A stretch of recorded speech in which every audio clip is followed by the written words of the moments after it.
അല്പം ബുദ്ധി ഉപയോഗിച്ച് കഴിഞ്ഞാൽ നമ്മുടെ വീട്ടിൽ ഇതുപോലെ ഒനിയൻ കിളിപ്പിച്ചെടുക്കുക. അപ്പോൾ അതിന് വേണ്ടത് കുറച്ച് സവാള, ചെറിയ തരം സവാളയും പിന്നെ ഇതുകൂട്ട് അല്പം വലിപ്പമുള്ള പ്ലാസ്റ്റിക് കുപ്പികളും മാത്രം മതി.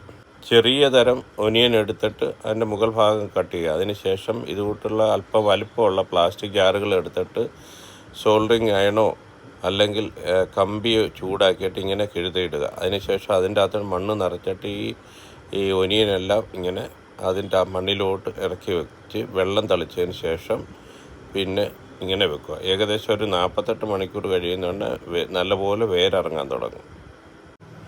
5 ദിവസത്തിന് ശേഷം ഇതുപോലെ കിളിർത്ത് വരും. അപ്പോൾ അതിന് ശേഷം വെള്ളം സ്പ്രേ ചെയ്ത് ആ മുറിച്ച കുപ്പിയുടെ ബാക്കി ഭാഗം ഇതുകൊണ്ട് അടച്ചു വെക്കുക. ഒരു 18 ദിവസം കഴിയുമ്പോൾ നമുക്ക് ആവശ്യത്തിനുള്ള ഉള്ളിയില കിട്ടും. എങ്ങനെ? സംഗതി സൂപ്പറല്ലേ?